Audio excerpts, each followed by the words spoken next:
All right, I think we've started. Yeah, we have started. Awesome. Sorry I'm a bit late, guys. I apologize. I skipped my breakfast, so I made an executive decision to eat, which is always a good thing. All right, I'm going to the live stream on my phone so I can see your comments.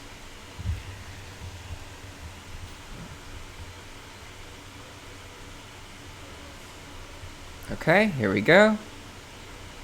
Nice. All right, I have the chat. So now I will start talking. And as usual, if any of you are interested in talking and being part of this call, you can join. It's very easy. All that you have to do is join the Discord group, which has a link in the description of the live stream or in many of my YouTube channels or YouTube videos. And then it'll look like this. You'll be part of a chat. And every time I host one of these calls, I will send a link, and you can click on the link and join and participate, okay? And so the way that the strategy or format for this call typically works is that I start it and I'm usually alone. I've never had the luxury of starting it and someone's already in the room, unfortunately, but someday. And I usually talk about a specific topic or whatever I'm working on or something I'm trying to teach, okay? Now, that's not what I want this call to be. I want this call to be a regular meeting with a group of people who want more accountability. So we show up, we talk, and then I remember what to ask you next time. And you hold me accountable, I hold you accountable. It's free. Literally anybody can join. You just have to be able to be comfortable showing your face. And honestly, you don't even have to be comfortable. You just have to join. Like, you don't technically have to show any video. The minimum requirement is to have audio. So I'm going to start by talking about some of the things that I've been working on, specifically with one of the courses that I'm doing right now. And then I'm going to keep talking about that and bide time until somebody else joins the call. And then once somebody else joins the call, then we'll start bouncing ideas off of that, and I'll start focusing on the other person. The best time for you to ask questions in the chat is right now before somebody else joins, because then I'm paying more attention to the chat. Once somebody else joins, I'll look at questions, but I'm not going to be as quick to answer them because I'm going to be focused on the other people in the call. Okay? So, hey, Oderby. What's up, Oderby? Thanks for joining. I'm doing okay. I'm a bit sad, to be honest, because two of my roommates are moving out, and they're like my family to me. So I'm like the mom when the kid goes off to college. Like, it's for a good reason, it's for a good thing, but I feel like I'm losing my family, which isn't true, but it's how I feel. So if I'm going to be completely honest with you, I feel sad, definitely. But say, Levy, it's better to have people and lose them than to never have people at all, right? All right. Thanks, Rita. Yeah, you're welcome to join whenever is convenient for you. Okay, so what have I been working on? I have been working on a course, and I'm going to show you real quick. We go to instructor, and then we go to my courses. Okay, so first, before I go too much into detail about the course, I want to talk a bit about courses in general on Udemy, because Udemy income is like my main source of income right now, right? But one of the problems is that one of my courses has done way, way, way better than all of my other courses. And you can tell just by how much is per month, right? This one's earned $9, this one's earned $3, and this one's earned $167, which is actually not that good for this course, because I don't dropship anymore. And the reality with Udemy courses in particular, and honestly with all coursework, is if you want to produce regular sales of a course, you need to be producing content that is relevant to the people interested in the course. And you need to be talking about your courses on a regular basis. And so this is one of the main reasons that my dropshipping course did so well in the beginning, was because I was a dropshipper. I was running a YouTube channel, and I was one of few people who was distributing this information for free on YouTube. So all of these variables led to people being aware of my course and wanting it and engaging with it. Whereas my other courses are more relevant to making YouTube channels and this kind of stuff, which I feel like I'm in a very good position to teach people. But the reality is I don't have a reputation for teaching people to make YouTube videos. Like, I definitely do it, but that's not what I'm known for on YouTube. I'm known on YouTube for dropshipping content and for Nicaragua content. These are the two main things that I did that brought attention to me as an individual. And I tried a whole bunch of other things, but those are the two things that got like sort of prolific amounts of views, like with multiple videos with more than 5,000 or 6,000 views, that kind of thing, right? And so what I have to figure out here is, how do I make another course, but a course that is relevant to me as an individual and what I'm doing, while also solving problems for other people? Because the reality is I don't dropship anymore. I'm not interested in dropshipping now. I don't want to be a dropshipper. So the course that I have, while it's true that it earned me a lot of money so far, I can't rely on that course because it's not part of something that makes me really happy. And now, as you guys are aware, I'm working on a Spanish content website that helps people in Latin America earn money online. And I understand the situation here quite well, and I know that that is going to perform well. But the problem with that is that it's like a 6-month project. And I rely a lot on my Udemy income. But my Udemy income has dwindled because I don't dropship anymore. So this is the problem. I have to work on Udemy so that I can set up this other project to be more prolific, right? But my existing courses on Udemy, I think, aren't about subjects that I can easily continuously talk about or continuously create YouTube videos about. It's an incredibly competitive market on YouTube to become a YouTuber. Like, especially if you're teaching people how to make YouTube content, there are way many people already doing this. There are loads of people who are already doing this. So it's kind of hard to stand out. And that's one of the reasons that I did well in the beginning with the dropshipping course, is because it was easy for me to stand out, because there weren't that many people who were sharing the information that I was sharing. It made me unique, and it made me approachable, and it made me recognizable, right? But there is something that I can do that has these same qualifications. And it's kind of in line with the Spanish content website, except instead of teaching people in Spanish-speaking countries to earn money online, it's teaching people to live in Nicaragua, just like I do. Because there's a lot of information I have that's valuable in this sense, right? I know how the law works here, I know how to get here, I know how the visas work, I know what the cost of living is like, I know all the emotions that a foreigner will go through when they come here for the first time. I know how the phases that they'll go through. I know how to fix a lot of the problems that people will face. And this is all the perfect thing for a course, right? So that's what this course is. It's all about how to move yourself into Nicaragua with the purpose of living there, okay? So I started filming for the course finally. I will say I have been affected by the emotional events in my life recently. Like I said, I've been sad. So I wasn't working as much because I felt more insecure than normal. And I just felt nervous. But I got over that and I finally started recording, so I have now like 5 or 6 videos finished, which is great because that's like 20 minutes of the course. So let's look over the course and we can see what kind of stuff is available in it, okay?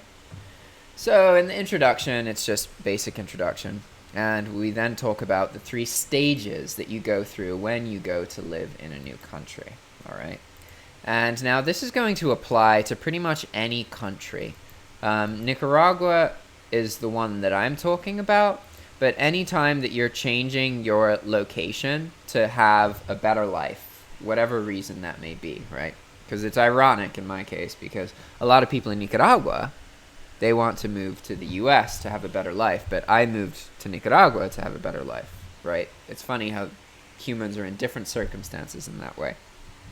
But you're going to go through these same 3 phases. So the first phase is introduction. Okay, and this is when you are in the country for the first time. It's going to be really exciting. Everything's going to be new and interesting. Everything's going to seem very, very different than what you're used to. And those are the characteristics that distinguish the first phase. It's when you have all of this excitement and all this interest and everything seems crazy and different and new and unique. Well, the reality is that almost all people are very similar. No matter what language they speak, no matter what country they're from, people are judged. They feel judged. They judge other people. Some people don't have enough food. Some people do. Some people are insecure. Some people are confident.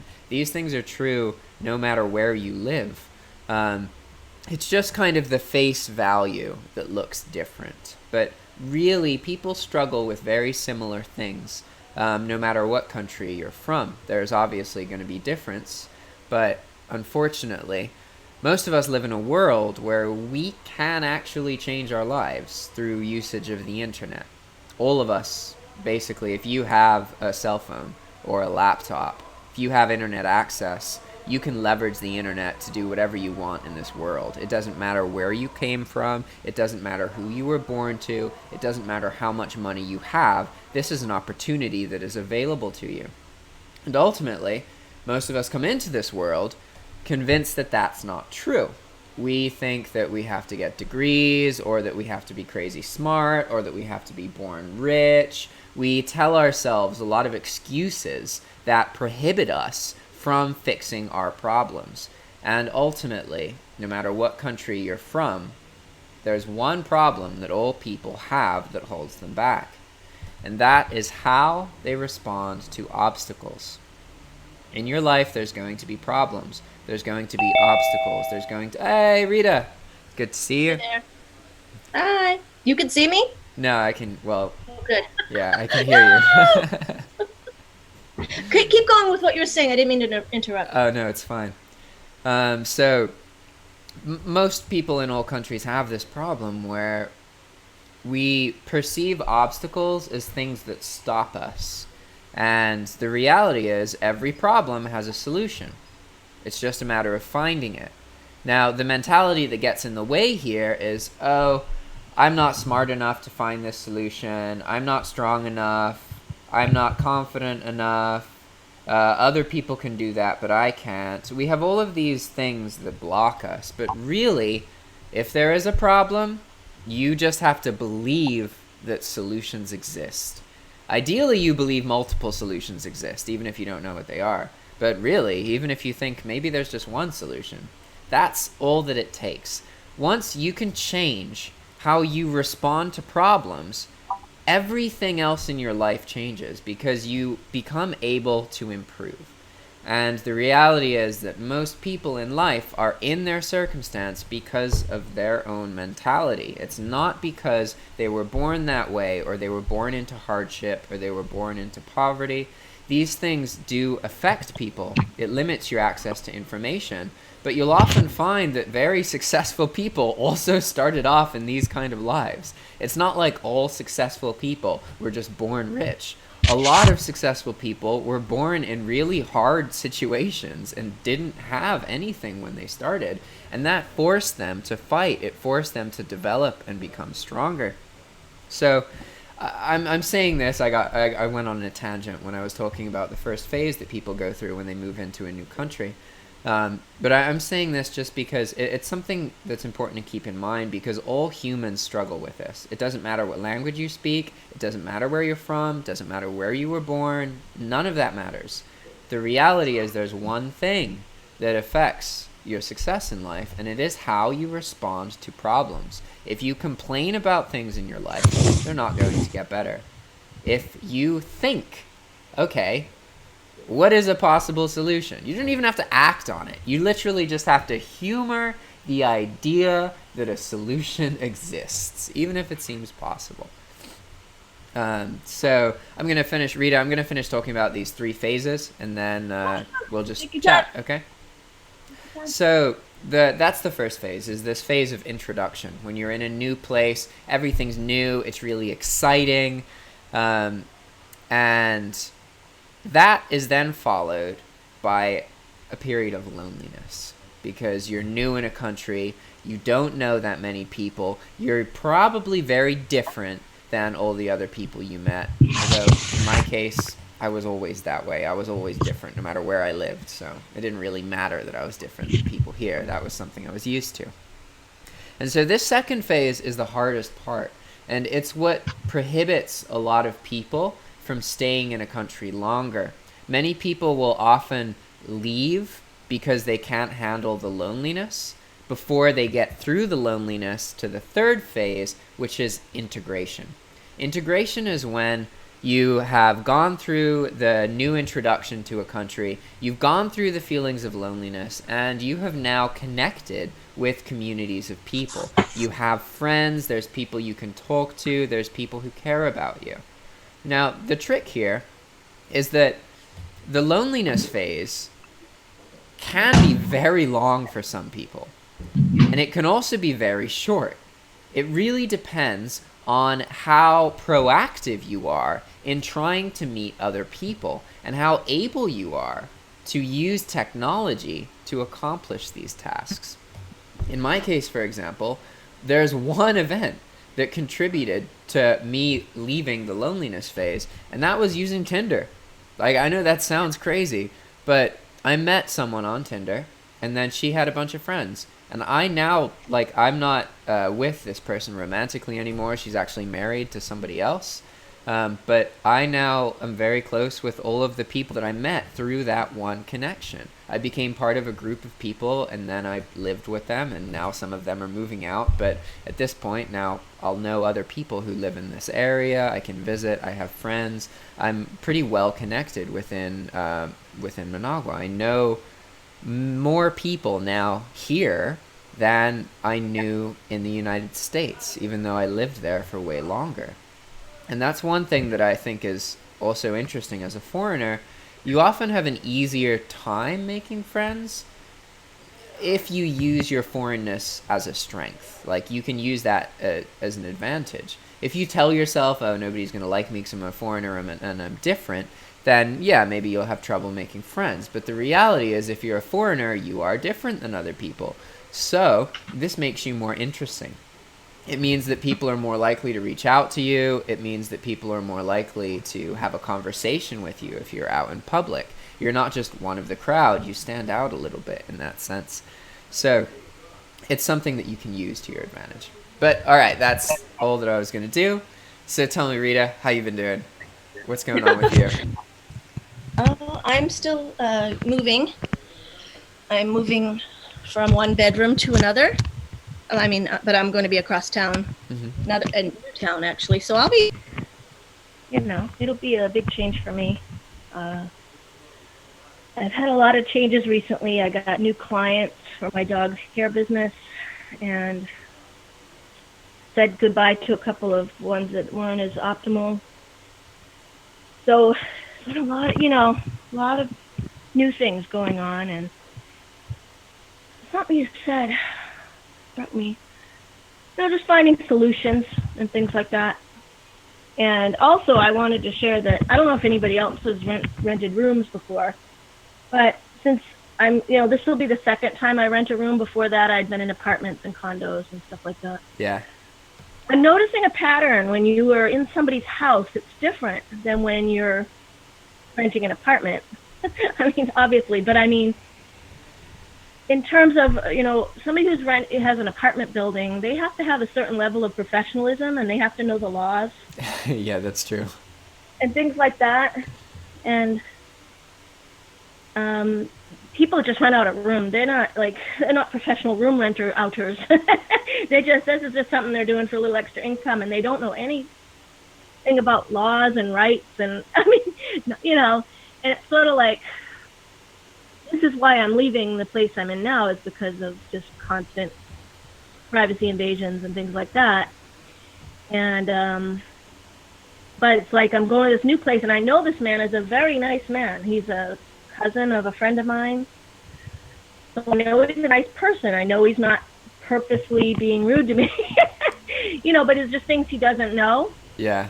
And I'm not going to go in there guns blazing. I'm grateful to be there because he is a very nice person.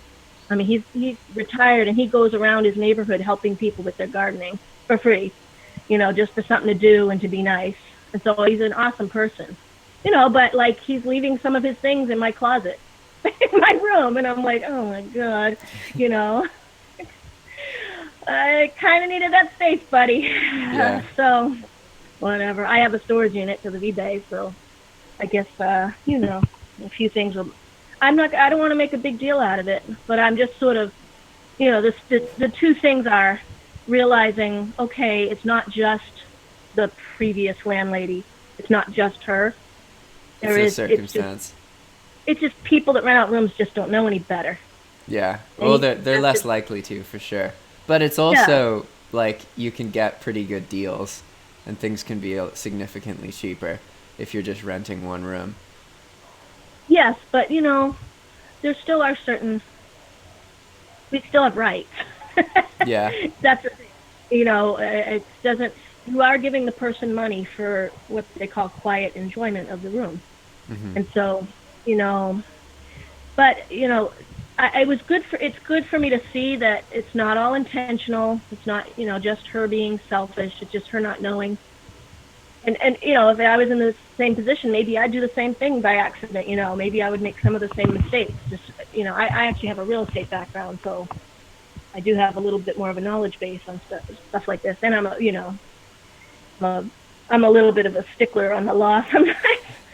But anyway, that was good to see. And then just I'm just going to see how I can find solutions to that situation. He's very accommodating. I asked him. I shouldn't have even asked him, but I asked him, could I bring in a table fan for the room because it's hot? And he turns around and goes out and buys a ceiling fan, which was probably $100, and is going to put in a ceiling fan for me. I didn't ask him to do that, That's and great. It's like, yeah. He's a nice man, and he doesn't know that it's kind of inconvenient not to have that closet space. But I think he's bending over backwards to try to make me comfortable, so I don't need to Yeah, it could be overlooked. Huh? It can be overlooked for now. Yeah, and just see what happens in the future. Maybe something will come up. Maybe he'll realize it after a while. So anyway, that's that. He probably won't unless you communicate. He's probably going to forget those things are even there.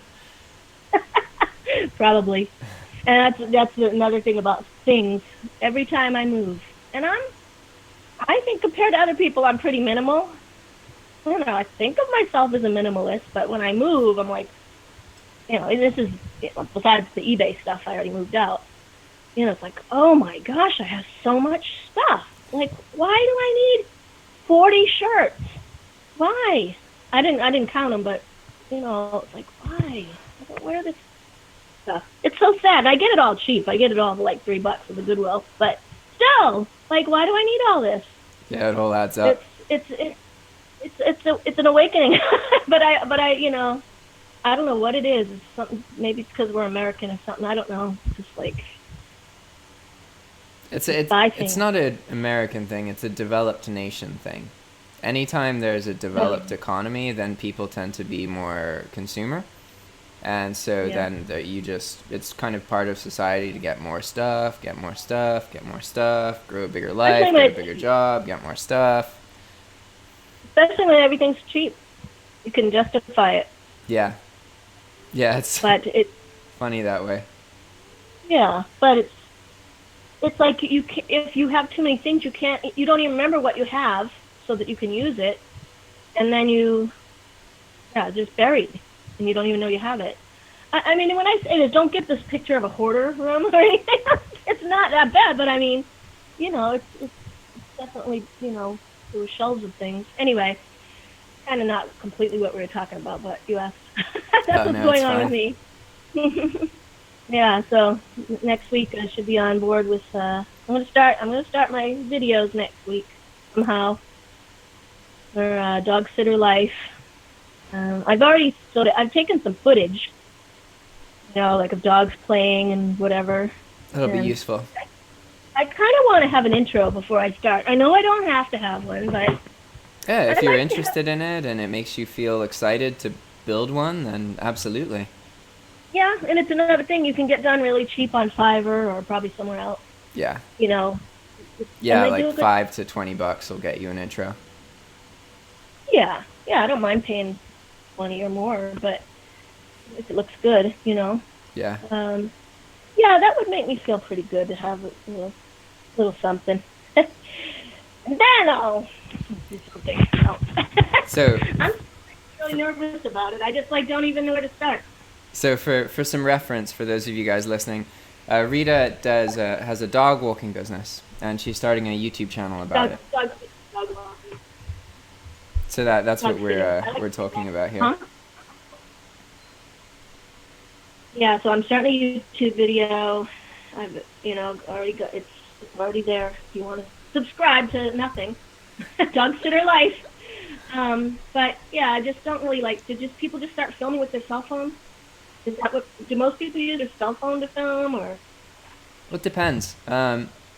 Nowadays, like cell phone cameras are often on par with some expensive actual cameras, so it's like way more acceptable. Like say that you have an iPhone, there's literal movies that have been filmed with iPhones. Yeah. It's crazy. I've heard that. Like almost most of all of my content is produced with a computer or a cell phone.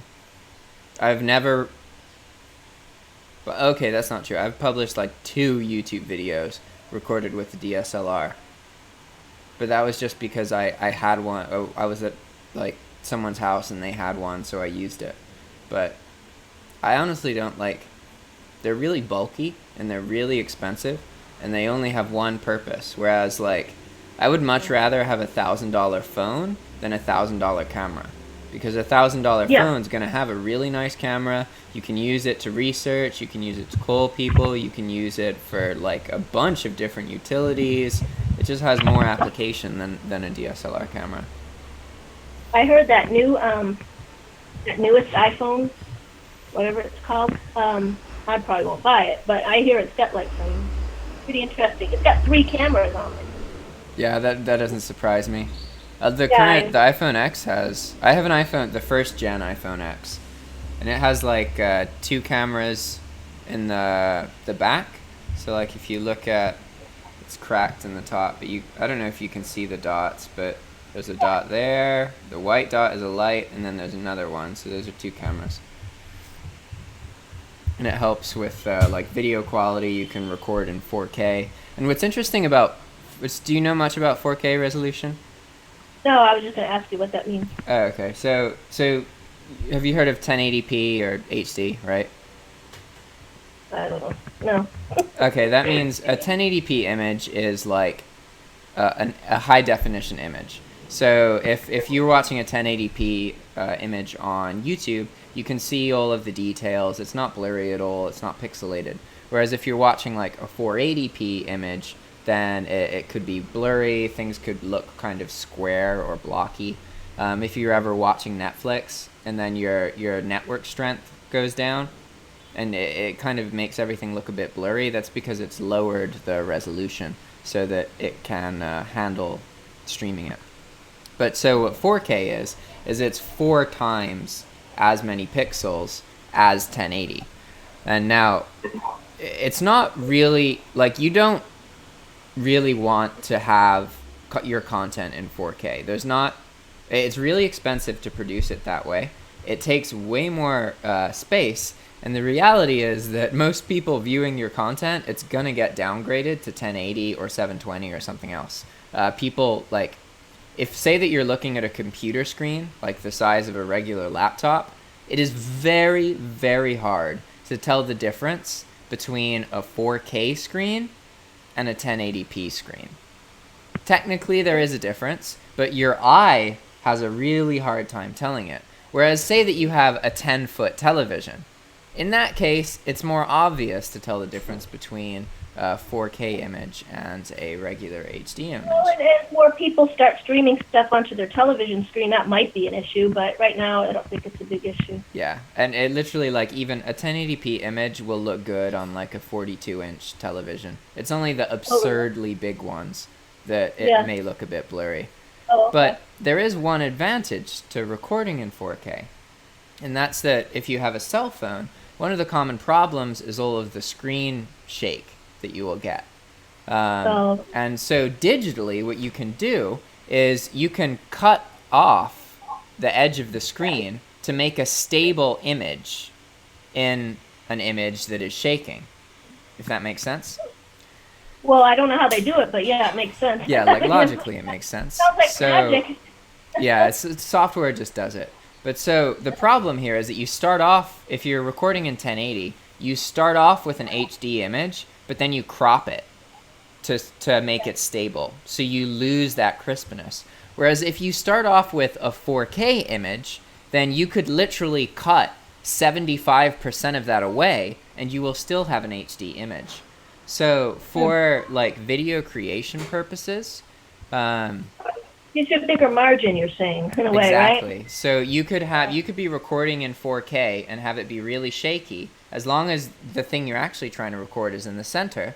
And then you can use software to just completely get rid of all of the shaking and still have a nice crisp image at the end. Whereas if you start with a 1080 image, you're going to reduce the quality too much, so it'll look blurry by the end of it. So that's like the only way that I consider 4K actually useful. Yeah, and if you're not going to edit your stuff, if you're just going to go with it, which most people should do when they first start, right? Then it's probably not.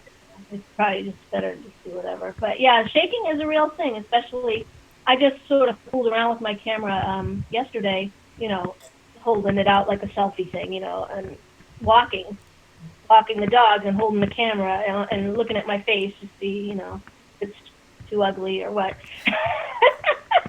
like we do. And then, but it's all over the place, and you're walking like God, crazy. Yeah. So that's a real thing. That is a real thing. I mean, I can't see me editing though. I just don't think time-wise it's good. I mean, but that's what Fiverr is for. I know I keep mentioning Fiverr. I'm not an affiliate, but they can do it. I had a video made for the guy I was working for a couple of years ago. They did great. I actually had to hire two people. One was I hired a voiceover dude. That was like $10 or $20, and then I hired a person to put the video together. I just told him exactly what I wanted, and it wasn't. I would say, it was borderline not professional, but it was pretty darn good for. Yeah, considering how much you paid. Under $40. Yeah. It looked pretty. The client was impressed that I could put that together. So I mean, I think that's probably, if I do any editing, it's going to be.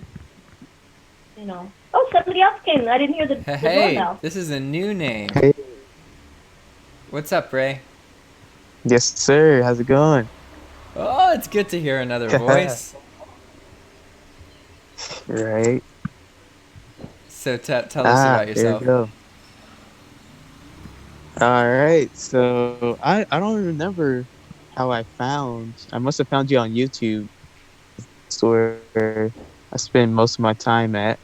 So I joined your Discord, and then I saw that you do a live stream and you're all about the digital nomad stuff. So very intrigued into that. So I pretty much I grew up in Florida, and while I was going to welding school, started searching on YouTube a lot, start trying to figure out, how to start making an income online and stuff. So I moved out here to California just last year, and been living out here trying to learn how to trade stocks and stuff, and that's what I've just been spending most of my time doing. So what part of California? Like in the rural Sacramento, area, in the city? in the city. The vibe, the energy there is like it's different than Florida, right? Yes, yes, I love it out here. It's great. Yeah, I just went to California for the first time like 2 months ago, 3 months ago, and I was there for 3 weeks, and I went to San Jose and Los Angeles and San Francisco, and I was Okay. like, wow, I had no Mm. idea how big the Los Angeles like suburb. Yeah. There's literally more people in that suburb than in the country I live in right now. Wow. It's insane. Like, absolutely It's insane. overcrowded, super That overcrowded. is good news. Double-edged sword there. The traffic is. So, so Bray, Yeah. what kind of are you? You're just trying to figure out how to earn money from a computer, or you mentioned you're going to welding school. So, are you trying to do some kind of content about that, or what's going through your head? No, I'm definitely trying to get out of my job. That's like the main goal. Okay, So, gotcha. um, I went to welding, just to have a trade, so I could get a job anywhere. So, definitely like it and stuff, but definitely want to be living that digital nomad lifestyle. So, do you So do any yeah, kind of reselling, or? actually I do. I helped this lady out. She has like a whole bunch of stuff, and I just posted on like Let Go and the other ones, 5 miles and stuff. And it takes a little while. I'm getting to learn the gist of it and stuff, but haven't really like made any outstanding continued profit and stuff. So, but Yeah, it helps out. yeah. It's all about just getting your foot in the door, getting new experiences, trying things, and then, if like nothing complicated started out complicated. Everything starts very simple. Like in my case, my Mhm. lifestyle started from going to buy a Nintendo 64 game off Craigslist. And that literally led to me becoming a YouTuber. Like, Dang. it's crazy. One step at a time. Okay. Exactly. Yeah. And so Man. you are Okay. in California, so there's a big economy there. There's a lot of money circulating, so it's a good place to be to find kind of these different opportunities. Exactly right. Exactly right. Man. So what country are you in? I live in Nicaragua, Nicaragua. Okay, okay. and for reference, before I moved here, I thought Nicaragua was in Africa. So it's not, by the way. Okay. I was trying. I don't even know where it's at. I'm like, it's a very popular name, but I was like, Yeah, it's near don't it. know where it's It's at. between Honduras and Costa Rica. Honduras and okay, okay, okay. Spanish region. Yeah, it's Latin America. Okay, It's okay. the there's North America, and then there's South America, and then there's the connecting part in between. It's part of that connecting part. Okay, okay. And I was hearing you talking about learning the language out there and how it's kind of how you had to get used to it. Yeah, yeah. I still don't know Spanish. Um, Dang. yeah, but that's because I'm not a good example of that because I don't study it very well, and I also like I have a history of focusing too much on like romantic relationships in my past, and I would place these relationships as like more important than myself. So I've been trying really hard to Wow. stay out of relationships. And one of the reasons that I don't really look into Spanish a whole lot is because I know myself, and as soon as I can easily communicate with people, I will get into a relationship. And so that seems like a silly way of thinking because, it's good to learn and everything. But that's what my headspace is at. Yeah, you know yourself. You know yourself. Yeah, God. and it's impossible to live in a Spanish speaking country and not learn Spanish. Like it takes even though I don't study it, I definitely can understand sometimes more than I would like to, now, like, it's definitely getting to a point where I can understand a lot. I just struggle a bit to find the right words when I'm actually speaking in Spanish. But when it comes to like the basics of like traveling or purchasing things, I can do that. I'm not worried about it at all. If it's talking about like explaining a complex emotional problem, then I'm not Yeah. so good at that. But you know, it also is a necessity thing. Once I really get more momentum on the Spanish content website, then my Spanish will become much better, because up until this point I haven't worked in Spanish. And for me, what I work in is how I exist. It's how I make friendships. It's how I evolve. So once I start actually working in Spanish, that's when I'll really start to learn it properly. Okay, man. I heard the best way to learn language is just to go to the, country that's heavy in the language and just get a crash course. Yeah, definitely. And you don't even Wow. realize how much you're learning. Like here in Nicaragua, I feel like my Spanish is bad because I'm around a bunch of Spanish speakers who are fluent, obviously, right? But as soon as I go back into the U.S., it's like boom, wow, I can understand the people speaking in Spanish around me. Like I feel like well versed in Spanish. So it's funny how it changes, right? But I That's want to take a cool. second to say Okay, man. hello Because to yeah, I B. definitely. B joined, so I was just saying hello. Okay. How's it going, B? What's up, man? I'm trying to get my video to show up. I don't know why. I think I had another webcam open or something, so it didn't auto load the video. So, but anyhow, y'all go ahead. Nice to meet you, Bray. Hey, nice to meet you, sir. So yeah, what do you guys do on every Friday morning on this? Just talk about whatever.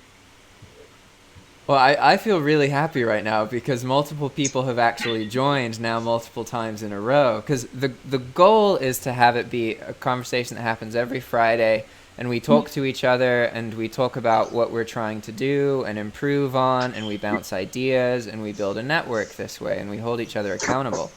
But I've been doing this for like 4 or 5 months, and so typically what would happen is one or two individuals will join for like maybe 2 or 3 weeks, but then they stop Yeah. participating. So I wasn't able to get it to a point where it like really formed some kind of community. But now that is actually starting to happen. There's some regulars, and it doesn't help There we that go. I effed Yeah. up last week because I had so many internet problems. I had to cancel the call, and usually that like lowers momentum. But so, what do you guys want to explain, B and Rita? What you guys do for Bray?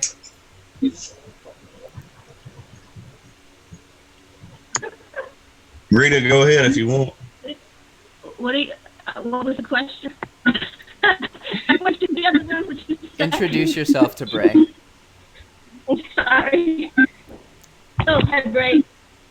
I'm Rita, and I'm from California, and I have a dog sitting and dog walking business, and I'm in the planning stages of a YouTube video channel, and that I'm moving right now, so it's kind of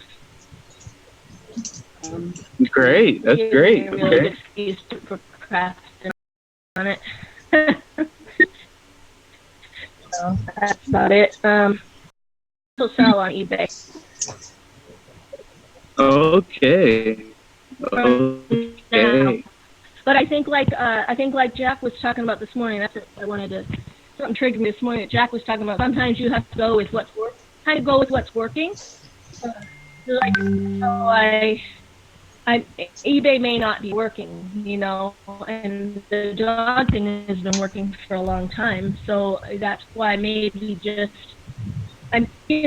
being there's only so much time in a day, I might end up just doing the videos if I can, get that going. I may just give up the eBay stuff because it's not making me happy. It's more So we'll see what more happens. But too much of a workload and stuff. Is it too much of a workload and stuff? I'm done.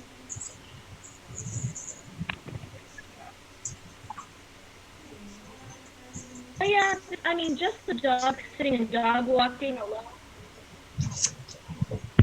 The dog sitting and the dog walking alone is takes up, you know, 7 hours a day on the weekdays, and then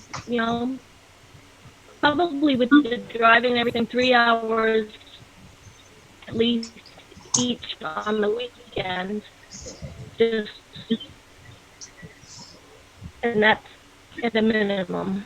And so yeah, I mean, can't do everything, you know. Um, so we'll see what happens. I'm in exploration mode. So Rita, It's hard to juggle a lot of different things, but Bray, nice to meet you. My name is Brian. Everybody calls me B. I've been selling on Amazon, eBay. You're trying to get a job as a welder now, Bray? No, I got a job as a welder. I work at night for Flowmaster, the muffler company. Right. not very well, Rita. like It's the cutting delay out a or lot, and something. there's a delay. Yeah. But go on, B. Oh, I'm not sure if she can hear us. Maybe she can. But anyway, yeah. I mean, you say Bray was trying to have a trade, but build some side income too, I guess. Yeah. I was just researching affiliate marketing and stuff, and Okay. just trying to dive in deep into that. Man, I've tried. I think just about every kind of income stream there is. I tried the affiliate marketing thing, and it's good if you can build a following and drive traffic. But eBay's kind of been my bread and butter, paying the bills. Amazon FBA, I got some seasonal products I put on there that do pretty good, but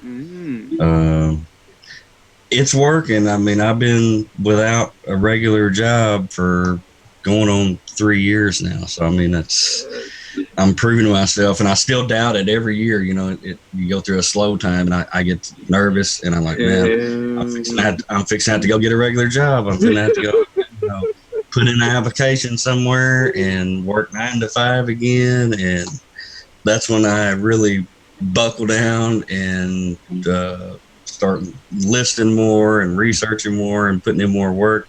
So it does, staying on the edge does keep you motivated to just keep pushing forward, man. But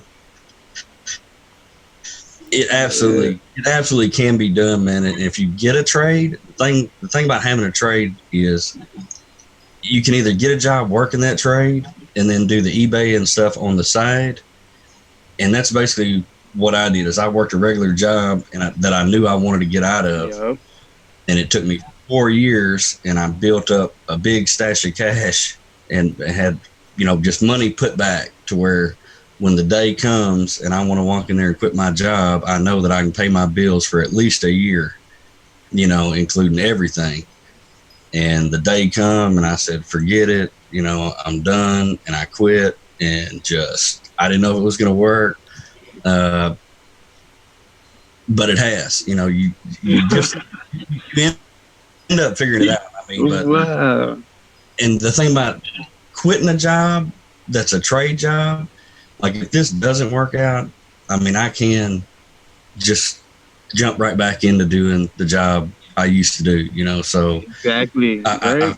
I feel like when you've got a skill, like a trade skill that people are always looking for or hiring, whatever, even if this falls completely apart and I fall on my face, I feel like if I absolutely have to, I can go back to the 8 to 5, 40-hour week regular job, but man, it's so worth it to have money coming in and to be able to work from home. And I mean, most of the time I don't set an alarm. Most of the time I just get up when I feel like I've got enough sleep, and I get up and just get as much done throughout the day, man. But it's totally possible. I tell people all the time in my real life, I'm like, you hear people struggling. Oh, I ain't got enough money. I got to pay these bills and this and that and the other. And I'm just like, man, start selling online.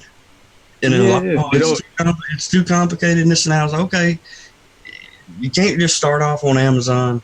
eBay, yeah, it's a little more complicated, but I've got my 72-year-old mother selling on Mercari, and she's There we become go. she has become obsessed with it. She's got over 100 listings, That's and amazing. she's selling stuff like every day. And I mean, I just told her the basic, simple stuff. She puts like 2 or 3 word titles. Like she's not optimizing listing or putting real detailed descriptions or anything like that. She's just putting the stuff on there.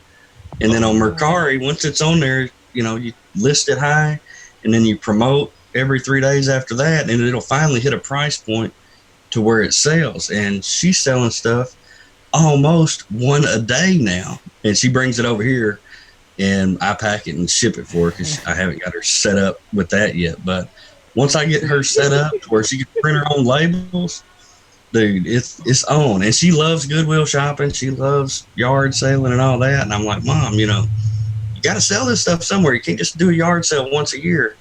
So if you want to get rid of all this stuff, I mean, in Mercari, for anybody just starting out, if you want something simple, Mercari, it's unbelievable how much traffic that app gets, because she'll list something and she'll have 20, 30 views in the first day and 2 or 3 likes. And she's got more followers on Mercari than I do, which I'm jealous about. But there's so many options. Yeah, it's wild. Man. See, the thing is, man, people do not want to do the work. It's so funny. You'll tell them all day. And it's just they won't make that click. They won't make that change. It's too funny. But to do it, if you really want to go full time, I mean, anybody could make $100 or $200 a month easy, just using Mercari. Just using Mercari and selling the stuff out of your house. But like if you want to make it a full-time thing and you want to make it a real income, I mean, you do have to treat it like a business, and you do have to become obsessed with it. Like when you get to the point where other people are like, what in the hell are you doing, man? Why are you doing all this? When you become weird to the average person, that's when you know you're doing something right. Like when I knew I wanted to quit my job, I mean, I would work 10, 12 hours a day, whatever, and I would come home and put in 6 hours on my escape plan. And I'm talking about just standing in front of the computer and just listing until I couldn't, just do it no more. And finally, and I did that every day for like 4 years, just become obsessed with it. And the word no is your best friend when you're trying to escape your job, because all your other friends are probably stuck in the 9-to-5 scam for the rest of their life. They don't care about getting out of it. They don't want to get out of it. They like the structure. They want that paycheck every week. But me, it's just, man, when you become obsessed with it, and once you get to a certain point, it just ends up working, man. Once you figure out a few items that generate sales, then you can take some risk in other places. But I don't know. I just love it, man. I mean, it's, I don't know. I love it. I want it. It's a life changer. Yeah. It is. It's life changing. I feel like I'm retired. I mean, I'm 39. I'm not retired. I'm not even, financially independent. I've sold everything I've ever had pretty much. But the freedom, to me, it's like I'm just now starting my real life. The first 20 years, get a job at 16, and I worked full time all the way up until I was 38.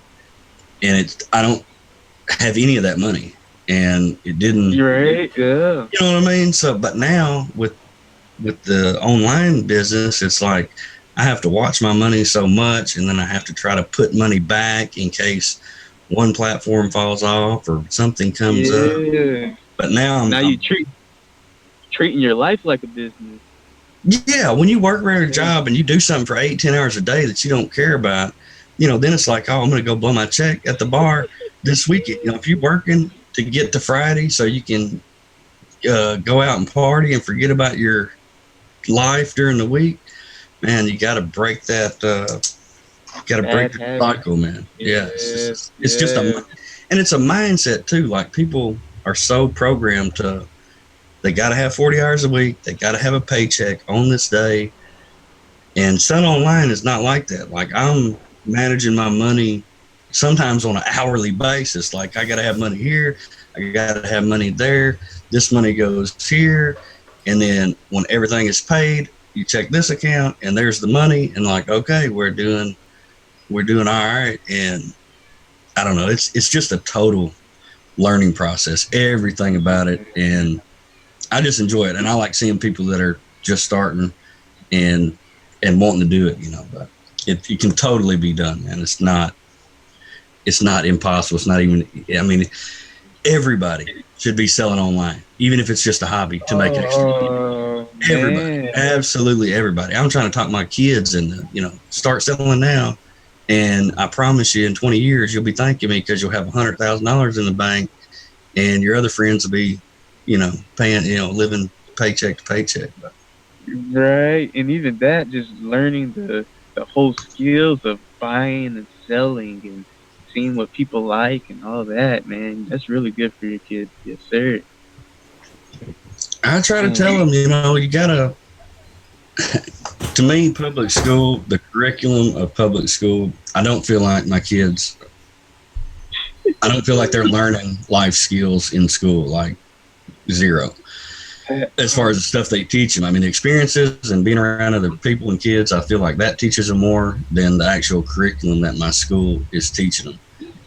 But I'm trying to tell them, I'll be real with them. Look, if you don't figure out a way to make money doing something you like, and if you don't start right now, when you turn 18 or 21 or whatever, if you don't go to college, then you're going to have to get a job. You're going to have to get a job, and more than likely, it's going to be a job doing something that you don't necessarily care about. You can go bag groceries, or you can get a factory job, or you can get a job mowing grass, or you can do this, or you can do that, and all that's fine.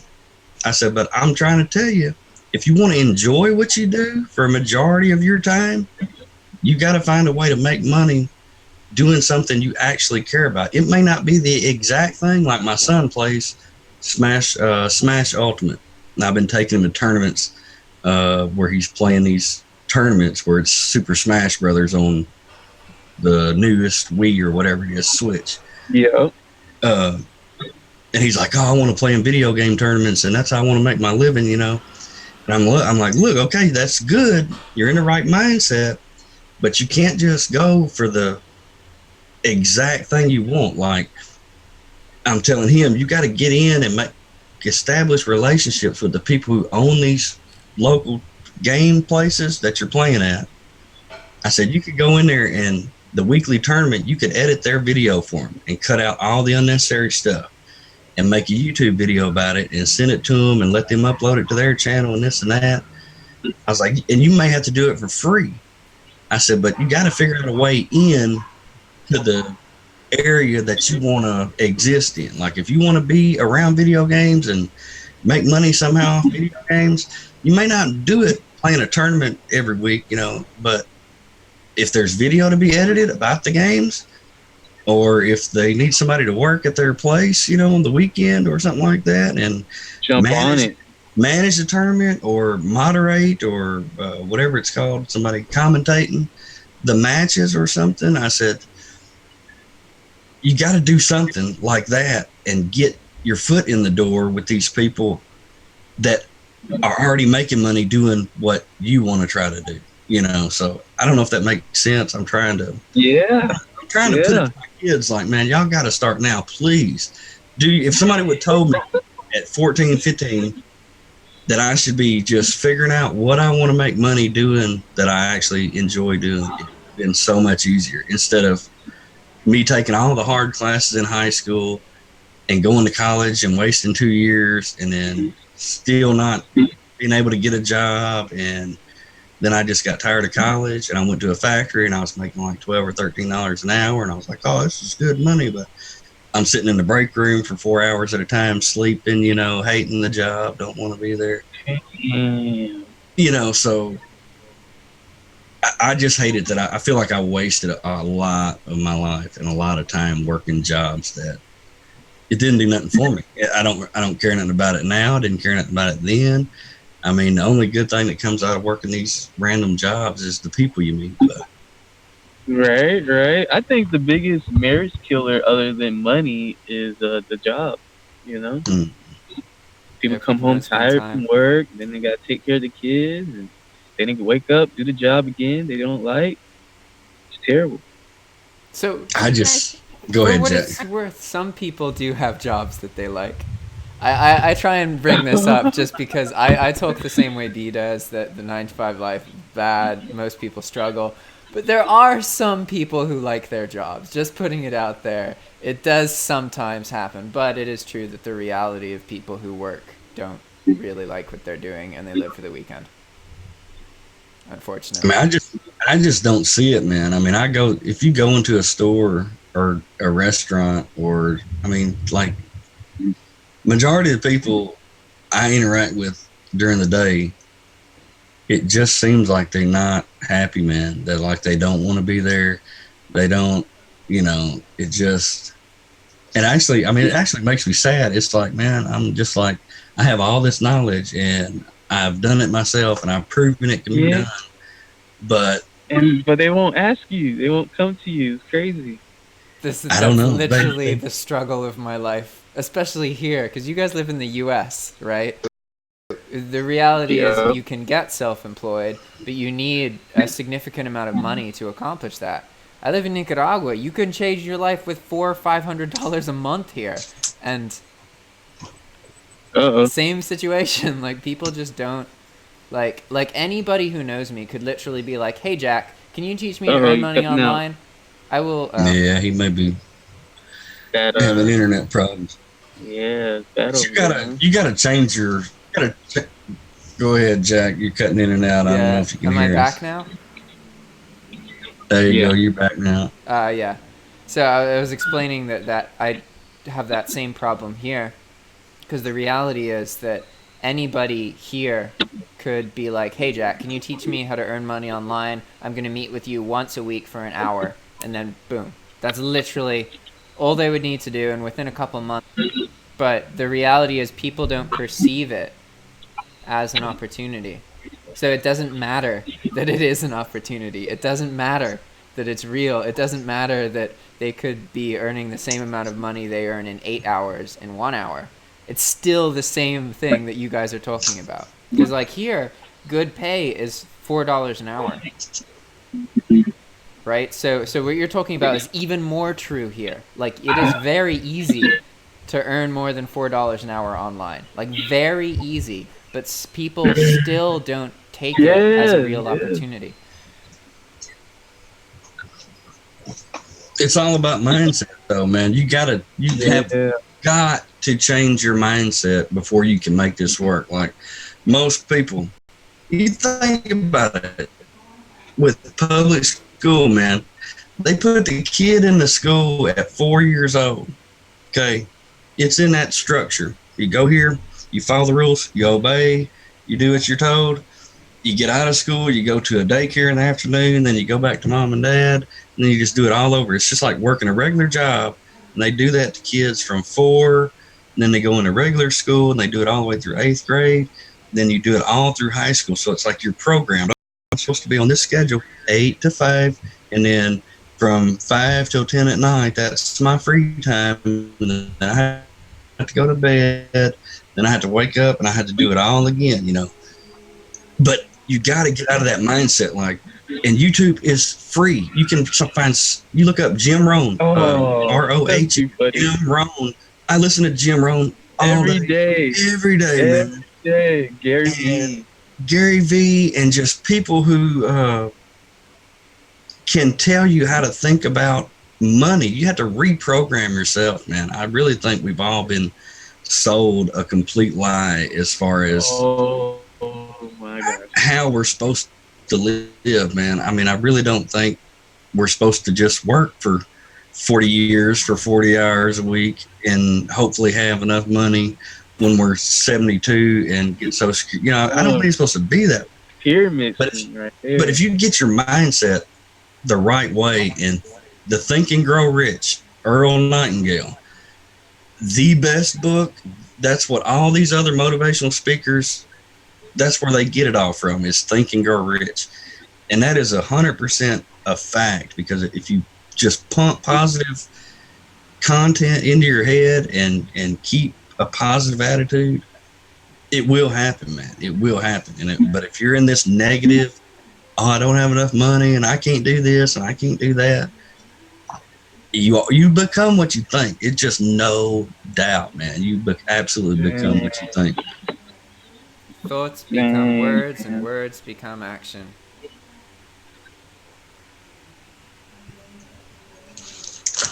But I've been using I'm still on Skillshare. I'm still taking like a ton of Skillshare classes, Jack.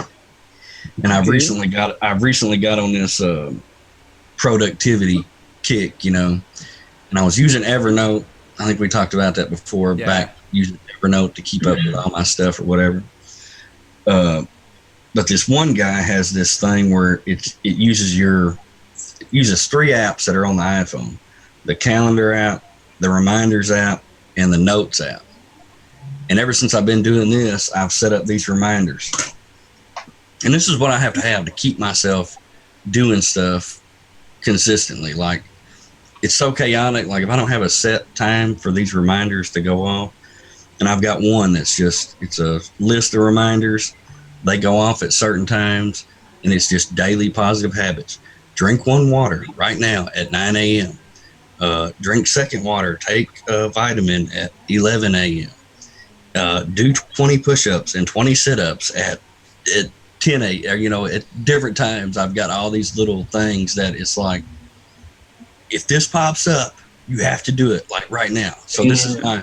this is my accountability partner, the reminders app. I know you probably couldn't see that, but the reminders app on the phone, and that course kind of like, we've got access to all these things, but I don't know how to. If you don't know how to use them, you don't It's like you use don't them have right. them. Yeah.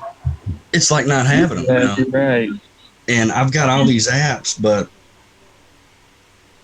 getting organized and just daily refinement, daily progress. If you can keep doing something and making progress, you will be happy. I mean, and eventually it gets to where it's like, this is really good, but I'm rambling. So That's the point of this call. Nah, it's good. Right, good. Man. what are you selling on now? Are you selling on online yet? Not like I partner up with someone. She has like a whole house full of stuff. Like she does it a lot. Like I think that's where she makes most of her money. She goes and she don't post on eBay though. She just posts on Let Go and all the little local apps, offer up and stuff. So so right now I got like a junior drum set. I'm posting up. I got two kids bikes. I got posted up some white teacups and stuff. And I just sell little things that she has extra here and there, and I just sell it around the area and stuff and meet people. It's a pretty cool experience, pretty cool. But I definitely want to jumpstart it up to eBay or something if I can. Like because right now I just moved out here to California and stuff, so I'm currently living in my car and stuff. So it's working out though. But Have you you're ever talking about printing have you ever watched Reyes the Entrepreneur's channel? who? Reyes the Entrepreneur. No. Mm-mm. It's a YouTube channel, and so when he started, he literally his first video is him in a car being like, "I just moved to California. I got my car, and I got $200." And so now he is like a What? well-known YouTuber who's earned like plenty of money, and he just can do whatever he wants, and he does new business ideas. But check it out, seriously. It's really good Well, motivation. Really good. I'll send a link to it okay, real quick, okay. actually. See, that's what I promote on my YouTube channel. It's like it's called Just the Average Guy, and I'm pretty much documenting my journey of showing like just being the regular person, getting a little trade and working a regular job, but you keep working on something. The thing I'm working on is stocks. You keep working on it, and you can get out of your job, get out of it. Yeah, if you're selling local, I mean, Facebook Marketplace, OfferUp. Yep. I mean, I guess Let Go. People, is that a local app or do you have to ship on Let Go? Because I'm not on that Nope, one. that's a local app. Let go. It's all Yep. local. I need to get on that one too.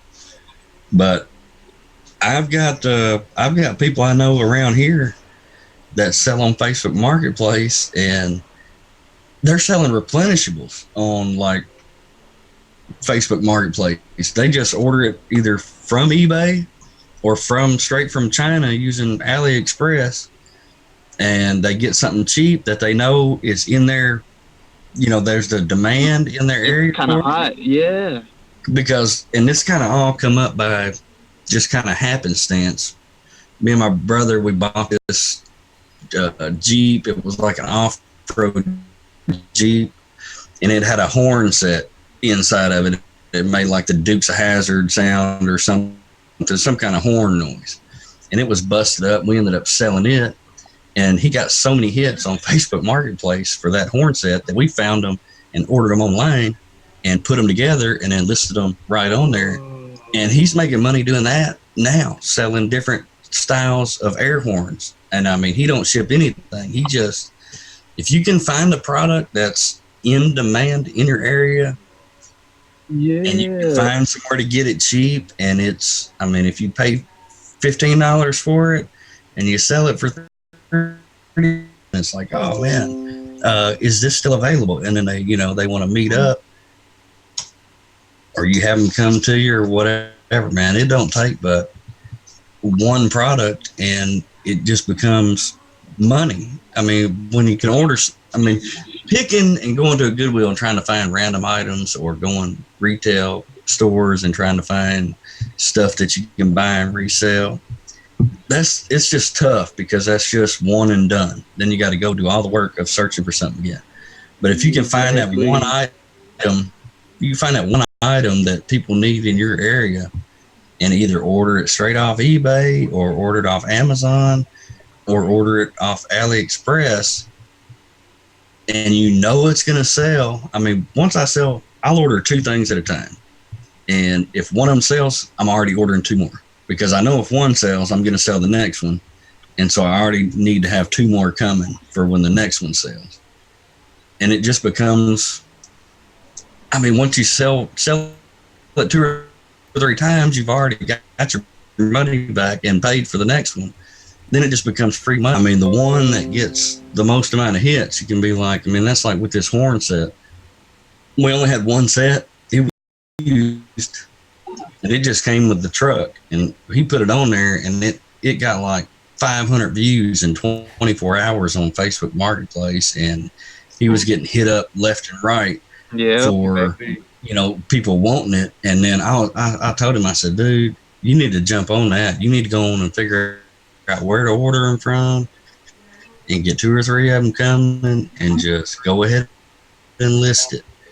And he's done it, and it's been working. So, but find something you know about, man, something you actually know a little bit about. It's got to be something. But whatever gets the most traffic, man, something, that's in demand is where it's at. Okay, cool. I'll figure it out, because I'm always posting stuff on there.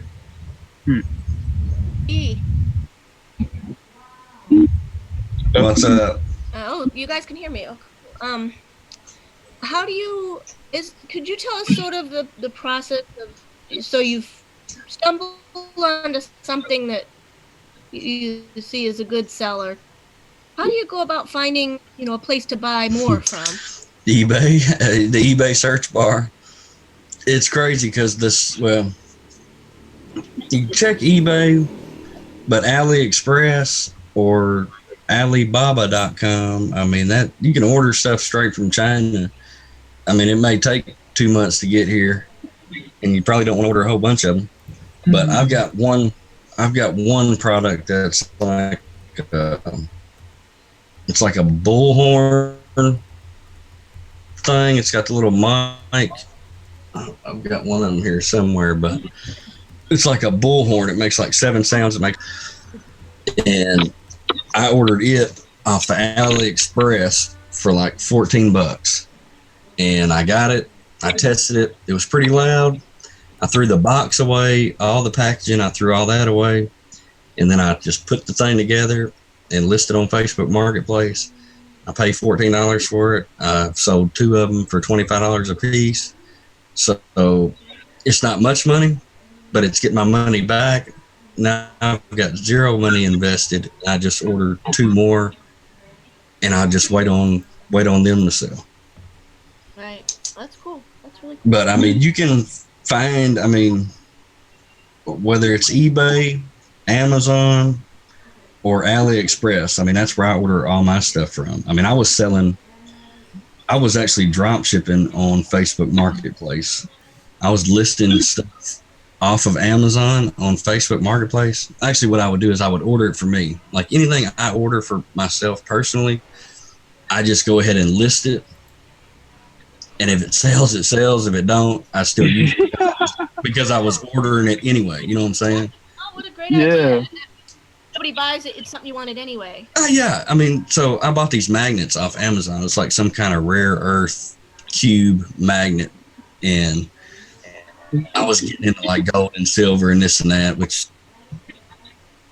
turned out to be nothing. But anyway, I was ordering these rare earth magnets. And I ordered them off Amazon. I was like, man, I ought to list these on Facebook Marketplace. So I did. Then I had like 3 or 4 people hit me up. Well, they was like, oh, do you still have them? I was like, yeah. And he was like, well, can you meet? And I was like, well, I'm out of town, but I'll ship them to you for $3 extra. He was like, oh, man, that's a deal, So like, all right, pay me through Facebook Messenger, Amazon.com, order it, have it shipped right to them. And they get what they want. And I ain't really never had any complaints about it coming from Amazon. But. There we go. That's what's up. But that's where you want to be, man. You want to sell stuff that you're already using, already buying, that you already know about, that there's very little risk. When you first start off, man, you don't want to go buy a bunch of crap that you got no clue if it's going to sell, because some stuff, even though you might get it for 90% off and you might think you got a deal, but it may not even be worth buying, even if it's 90% off, because it ain't gonna sell. If it ain't gonna sell, it ain't worth having. But if you're buying something anyway, and you just either buy 2 of them or list the one you bought and give it a week and see if you get any views or traction on it, you just never know. Any one of them products could become a full $1,000 item over the course of a year. I mean, if I got one item that I can sell 100 of them a year and I make $10 off every one of them, that's $1,000 item that I can just keep reorder. And you have an advantage there because you're starting with something that you were already interested in purchasing, and there's other people like you. So that guarantees that there's already demand for the item. Whereas if you're thinking about what people might want to purchase, obviously you can be wrong. But if you're actually purchasing something for yourself, you can't be wrong that there's demand for that, because you represent some of the demand. So it's a good way to start for sure. Yeah, that was very, very good advice. So I would like to ask everybody if there is something that you 3 want me to ask you next week. Like something you're working on that maybe you think you won't do, but if you know that I'm going to ask, then maybe you will, etc., etc.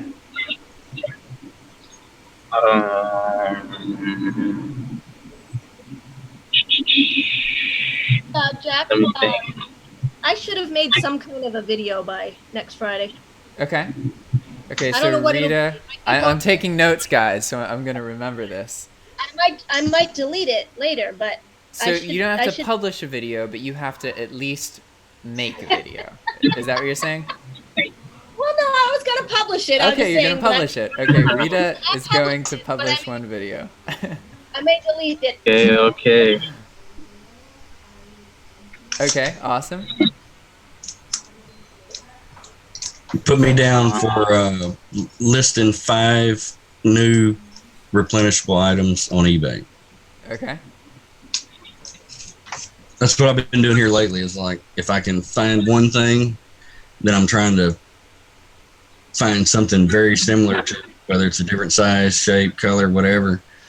So like, okay, I know that sold, so we're gonna go not real deep, but we're gonna buy 2 or 3 products that are exactly the same and list them, and hopefully we can get sales that way. But and that way you can just make like one listing. Replenishables are amazing on eBay. They are great. Less work, more profit. Yeah, if you can get the right things. I've experimented some, and I had a couple of very good successes. One of them is something I got at the Goodwill, because the Goodwill gets sometimes gets these whatever off overstocks or something. and I'm telling you, that's one thing too. Like if you sell something and you sell it on one platform and it's a one-off item, you need to be thinking about trying to find that item where you can get a constant supply of that same item. Yeah, I should have probably called the company up. Seen what that's. I mean, really, right? Just call up the company that makes it. Yeah, go to the source. Cut the middleman out. Yeah. There we go. Seems like the best way. And so what about you, Bray? What's All right, something Go on. I want you to ask me how many random people have I talked to? Okay, that's good. Yeah, I want to work on that a little bit. Nice. Okay. And so you guys, I have to participate in this as well, and I need to have finished recording my the current course that I'm working on. So I don't have to have the course published, but I have to have all of the videos created, except the promotional video. That one's okay if I don't have, but all of the content I have to have recorded. For the Nicaragua one, or? Yeah, not for the Spanish one. Yeah. The Spanish one is going to take me like half a year. I can't do that. But I can make a regular English course in a week. That's completely doable. So which course are you talking about? Which content? The one about living in Nicaragua. Okay. Yeah, that's what I thought you meant. Okay. And I have to make like taking notes too. I have to make like 20 videos, 25-minute videos. So for me that's fine. That's not very You mean you have 20 videos to make in a week now? Yeah, but that's not like all of my other courses. Like I would say I was working on it for 2 or 3 weeks, but the reality is I did all of the recording in like a 4-day period. That's usually how I do it. Good. Heck yeah. The course videos in general, they have to be between 2 and 5 minutes each. So usually what you do is you just identify all the topics, then you think of your target person, and you're like, okay, what questions does this target person have? And then you just make videos that are literally just answers to each question. Answer. It's the getting started part that's tricky. And I've already gone through that, so now I know I'm going to be okay. Well, if not, you're going to be in trouble with us next week. Yeah, exactly. And it's also like, it's funny because like sometimes I'll put this kind of work off, and I'm not happier when I do that. It's not like if I just play games or just hang out with people and I don't work. It's not like I like that. I become really depressed, and I don't like it at all. So it's kind of ironic that sometimes I'll struggle, but really the thing that makes me happy is doing my work. So it doesn't make sense for me to not do my work, you know? But I think that's just an age thing, and I'm getting older and I'm getting better about that. But also right now I'm sad about my roommates leaving, so I'm really like, I feel like a sad puppy. Like, it's distracting. Yeah. But there is a freedom in work. Not only, earning your living, but there's a freedom in it. Because life's kind of boring if you don't have any challenges and you're just kind of flailing about. Right? You got to be challenged by things that you are interested in. That's There we go. Oh, Jack, you said something last week that really resonated. you said that you used to think you were an introvert, but then when you got around people that were interesting to you, or that that you shared some interests with, that you weren't an introvert anymore. And Yeah. and that I realize that is so true. I'm When I'm with people that are interesting to me, there's no problem. There's really no problem, so I just have to find those people locally. I do find them online all the time, but I'm sure there's tons of them that are local. We just don't know each other. Yeah, it's just a matter of meeting them, and that can be tricky. Yeah, but it's possible. It happens. Gotta go Absolutely. to the There's some right place. That's a major key too, is surrounding yourself with people who are either interested in the same thing you are or trying to improve their life. If you hang around complainers and negative people, you're going to be negative, and it's just not good. So, like I told you, I've been talking about the Facebook social media marketing. I'm actually doing it for that little sandwich shop. I've gotten 2 free meals out of the deal Hey. so far. I've been using Canva to make, it comes with a template. I just have to basically put their info and address and daily special or whatever. I've made them 2 or 3 ads now or whatever, and they've been posting some of it on their Facebook page and whatnot. So I've gotten some free food out of that anyway, and some experience. And then I also been talking to this other guy who works at the FedEx place where I drop my packages off. I got to know him real well, and he's done real estate for like 30 years. So he's schooling me on how to go after foreclosures and basically flip houses, how you do it with very little money, like putting down whatever. I don't know. It's a whole thing, but just finding these people that are trying to do better, man, is key too. And it's hard to find them. That's why all my friends are people who are on YouTube that are dead by now. That Jim Rohn, and I don't know if he's still alive or not, but all the Earl Nightingale, those are the people that I listen to. I mean, you put the headset on. Napoleon Hill. Yep. I mean, the Secrets of a Millionaire Mind, that book right there, I thought I'd listen to every money audio book there was to listen to, but The Secrets of a Millionaire Mind, I can't remember who wrote that one, but that book right there it changed my whole way of thinking about money, because you really were programmed about money straight away from your childhood. Whatever you thought about money as a kid, if you don't get rid of that and reset your mind as according to how much money you can earn. I mean, if you only think you think $40,000 is enough, you'll only make $40,000. I mean, if you put your mindset at I'm gonna earn $50,000, you can earn that $50,000. But anyway, hey, look, I'm going to go. There's somebody at my door. I don't know who that is.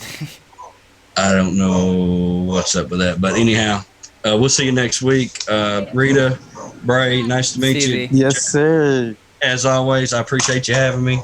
I'm going to go check this dude out and see what he wants. Cool. All right. Thank you, sir. Thanks. Keep trying to get that money, man. Y'all think outside the box. That's where it's at. Think outside the box. And if you're buying something for yourself, sell it, and you can always buy it again. All right. I'm out. Dang, that's cool. I'm so glad I found this group. Dang. Well, don't Yeah, forget to come back. Yeah, it'll be exciting. Yeah, come back next week, and so you can tell us if you talk to. What is it? 5 new people? 5 random people? Or just how many random Yeah. people I talked to. It's got to be at least one. Yes. Oh, Well, yeah. we count. We're random. So you got That's true. You did just knock 3 out. All right. No, my counter's reset. Dang, that's cool, man. Okay, yeah, definitely gonna try that drop ship method out. That was a cool idea. That was a really unique. Because people say to sell things that are in your house or whatever, but I just felt like most of my stuff was pretty crappy because I buy it used anyway. So I was like, I don't know about that. But I love the idea of just things you use. Like I use kind of like I like a lot of organic stuff and things like that are kind of healthy. And so yeah, I do check them out sometimes on eBay and see if they're selling or not. And I think you can use the Amazon seller app or something. You can see if they're selling on Amazon, and I suppose if they're selling on Amazon, they might sell on eBay too, I imagine. Okay. But yeah, I think I need to get more into that a little bit. It's not exciting. It's not as exciting as finding the $5 thing that you sell for $200, but that doesn't that doesn't happen every day, and it's not about excitement. It's about making money. Yeah. So like sometimes you gotta do those. Chris talks about it a lot, and he says you should shoot. What he's shooting for is 10 things that sell every day for $10 profit. Then you got, what is that, $3,000 $1,000? profit a year or a month. What did you say? I think it's like 1,000. 10 things, $10. It's So 100. $10 per And then day times 30. Yeah. Is that? Oh, I see. Yeah, each thing you'd earn 300 a month, but if you Yeah, had 300. 10 Yeah, of those, yeah. that isn't so. Anyway, it says you can make a living. It makes sense. I can't think right now, but yeah, it's like so. But he says it's not something that happens overnight, because you're gonna have some things that are gonna sell over a little while, and then they're gonna drop off in popularity. So it's not like it's set it and forget it, and Yeah, for the it's all most part. averages. Yeah, I think so. And just so you guys know, we have flexibility with the timing of this call. Because I really want to get this to a point where it's like a meeting with us and I don't have that initial part where I just talk. So I'm open to like making the call like an hour later if that works better for people. Just something to think about. I need to talk to B about this in particular because he often can't make it when it starts because there's other things that he has to finish first. But then he usually can join the call after like an hour has passed or like 30-40 minutes. So I may start to do the calls a little bit later, but communicate with me, let me know what times work with you guys, and it's all about figuring something that works best for everybody else. Because for me, I have like ultimate flexibility. I can make it at any point. We could even change the day. It doesn't matter. I have some flexibility, so I like it in the morning best because if we do it in the afternoon, my time, I might be walking a dog or something, so it might be noisy, street noise. It's also better for momentum if it's in the morning, usually. Okay. And because right now for you guys it's 11:40. No, 9.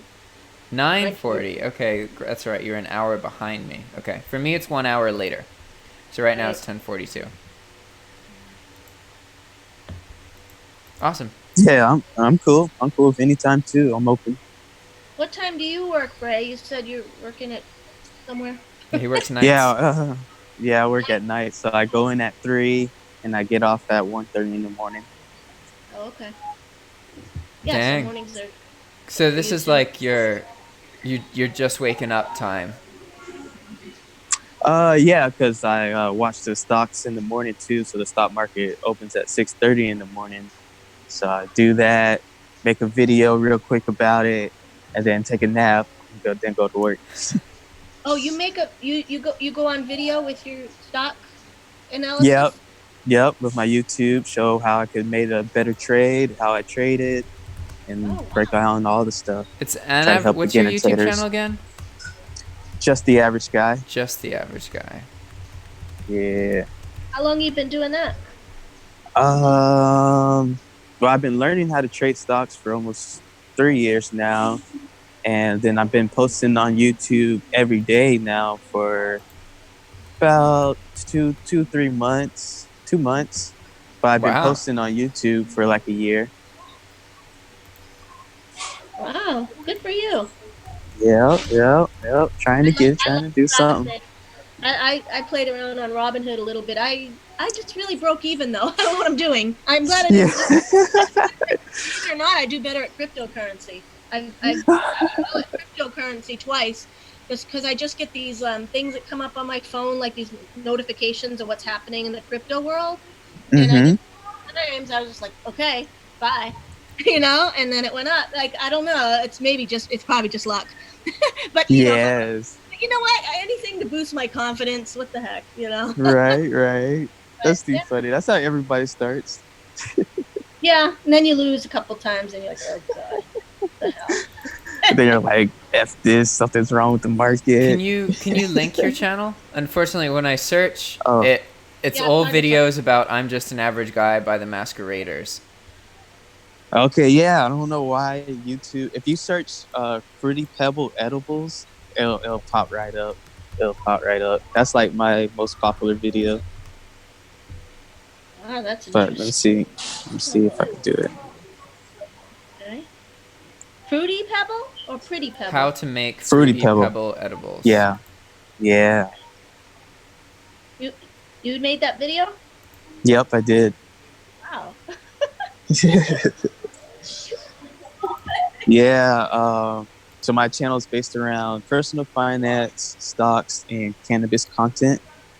And I made that video for when the WeTube had popped up Mm-hmm. because YouTube had banned a lot of cannabis content on its platform. So I made it on there, and it got a lot of attention on there. So YouTube got back cannabis friendly, and I put it on YouTube. And now it's just starting to get a little attention on there. Oh, I was a little nervous when it said age appropriate. It didn't even occur to me what edibles was. I was like, oh. I saw this thing inappropriate. I was like, what the hell is he sending us to? Oh, you got a lot of content, man. Sorry, we just met. Yeah, yeah, Oh my gosh, that's so Nice. yeah. Yeah, I just try to stay active. That's all. I guess if anything you make about cannabis could take off at this point. No, I shouldn't say that. That's probably not That's true. That's true. That's where most of my activities come from.